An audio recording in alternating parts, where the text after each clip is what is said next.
Bonjour, bienvenue sur votre chaîne préférée, Startup d'Afrique. Si vous êtes un entrepreneur ou si vous souhaitez mettre sur pied une entreprise qui va établir ou redéfinir les règles sur son marché, dans son secteur ou dans son fonctionnement, et cela à l'échelle du continent, vous êtes au bon endroit. Appuyez sur le pouce bleu en bas pour liker cette vidéo et soutenez-nous en vous abonnant à notre chaîne. Lorsque vous cliquez sur le bouton abonner, n'oubliez pas de cliquer sur la cloche de notification pour ne rien rater de ce qui se passe ici. Nous sommes là pour explorer avec vous ce que vous pouvez faire dans le monde des startups. Aujourd'hui, nous allons parler d'économie collaborative. Comment l'économie collaborative peut être mise à profit pour innover au niveau des business models. Comment l'économie collaborative peut être mise à profit pour bâtir des startups à succès. Avant d'entrer dans le vif du sujet, commençons par expliquer ce que c'est que l'économie collaborative. Pour faire court, l'économie collaborative regroupe un ensemble d'acteurs et de pratiques qui favorisent les échanges entre particuliers ou la participation de la communauté. On l'appelle aussi économie du partage. Cependant, nous le savons tous, le partage n'est pas une idée si nouvelle que ça. Seulement, dans le cas de l'économie collaborative, les nouvelles technologies ont non seulement permis de toucher des communautés de plus en plus grandes, ce qui a été au passage un moyen de rentabiliser les initiatives dans le domaine. Mais aussi, les nouvelles technologies ont favorisé l'apparition de nouveaux modèles d'affaires s'inspirant de l'économie collaborative. La quête centrale dans l'économie collaborative, c'est de rentabiliser les biens non utilisés ou les biens sous-utilisés. Ainsi, de nos jours, il est possible de dormir chez l'habitant plutôt qu'à l'hôtel. Il est également possible de faire son trajet en partageant la voiture d'un inconnu. L'économie collaborative permet aussi de partager des ressources, qu'elles soient matérielles, immatérielles ou financières.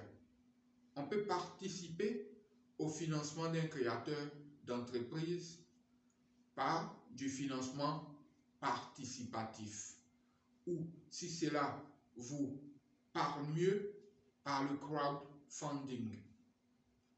On peut aussi se faire nos achats par quelqu'un qui a le temps de le faire, par un livreur.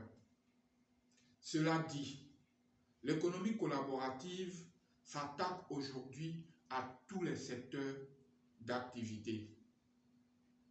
Qu'il s'agisse de l'habillement, de l'alimentation, du transport, de la finance, des services à domicile, du logement et des équipements divers, on peut trouver une start-up de l'économie collaborative qui s'est bâtie une bonne réputation dans le secteur. Ainsi, Airbnb a pu créer des interactions entre particuliers avec succès. Idem avec Uber, avec Lyft, avec Blablacar ou en Côte d'Ivoire avec Yango. Yango qui est une application russe pour le transport. Comme vous avez pu le constater, si vous avez déjà utilisé les services de ces startups, les transactions passent généralement par une plateforme Internet. Ce qui a même créer une économie des plateformes. Le fait est que rentabiliser ces plateformes ne suit pas la même équation que ce qu'on peut observer dans d'autres configurations. D'abord, avec ces plateformes, il n'y a pas de distinction parfaite entre fournisseurs et consommateurs. Un utilisateur donné peut bien être dans le même temps fournisseur et consommateur. Il peut bien avoir un logement à louer sur Airbnb et lui-même loger chez l'habitant via Airbnb lors d'un déplacement.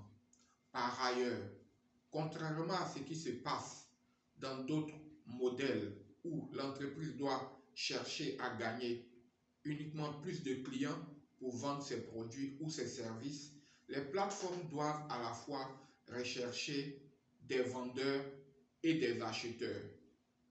Ça veut dire que la plateforme doit être attractive pour ces deux catégories. Encore que d'autres intervenants peuvent venir rendre la plateforme multiface et ajouter à la complexité de son fonctionnement. Mais cela n'est pas l'objet de cette vidéo. Ce que nous pouvons ajouter, c'est que dans le cas de Uber, l'impact a été si important qu'on a parlé d'ubérisation de l'économie. Le mode opératoire de cette ubérisation, c'est de remplacer les salariés par des indépendants dans un secteur donné. C'est là aussi que l'économie collaborative crée de nouveaux statuts professionnels. En effet, selon le droit du travail, les indépendants Uber ne sont pas des salariés. Il n'y a pas de lien de subordination entre eux et la plateforme. Ils ne sont pas aussi des entrepreneurs. Dans certains écosystèmes, le problème peut être résolu par l'introduction de nouveaux statuts socio-professionnels. Mais ça aussi, ce n'est pas l'objet de cette vidéo. Pour revenir à notre sujet, comment bâtir une start-up dans l'économie collaborative? Eh bien, la première des choses à faire, c'est de trouver un service ou un bien que les gens possèdent mais qui est sous-utilisé. Ensuite, il faut créer un système pour que les particuliers puissent échanger ce service ou ce bien sous-utilisé entre eux. Votre système, qui peut être une plateforme, doit juste être le lieu où ces particuliers se rencontrent. Pour que ça fonctionne, il vous faut avant tout créer la confiance. Il y a tellement d'arnaques que si les particuliers n'ont pas confiance en votre start-up, personne ne souscrira à vos services. Comment vous pourrez susciter cette confiance? Les leviers dont vous disposez à cette fin sont la qualité de vos services et la sécurité des transactions. La qualité est source de crédibilité et peut vous démarquer d'éventuels concurrents. La sécurité des transactions, elle, peut être résolue par plusieurs moyens. C'est à vous de trouver ceux qui conviennent à votre activité. Airbnb, par exemple, donne aux utilisateurs la possibilité de noter leur séjour et ne débite le compte du client que lorsque le séjour est bel et bien réalisé. Lorsque votre offre est à même de susciter de la confiance, concentrez vos efforts à attirer offreurs de services et demandeurs de services. Ce n'est pas toujours aisé, puisque c'est un peu l'histoire de la poule et de l'œuf. Qui vient avant qui? Allez-vous être plus attractif pour les offreurs ou plus attractif pour les demandeurs? Comment allez-vous faire pour que l'équilibre soit atteint? Dès que cela est résolu, votre start-up de l'économie collaborative peut décoller. Ce qui est intéressant, c'est que le modèle est vraiment scalable. Votre start-up grandit avec votre communauté sans que vous ayez recours à de grands moyens. Enfin, comparativement à ce qui peut être le cas dans une économie industrielle.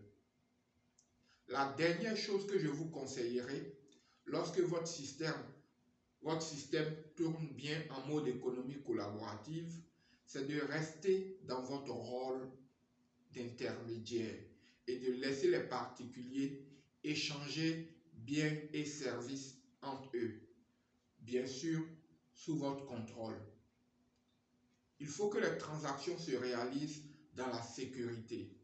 Si vous voulez devenir un acteur plus actif de votre système en vous substituant aux offreurs, cela peut totalement changer la donne et vous faire intervenir dans un modèle plus commun en voulant bénéficier des avantages de l'économie collaborative.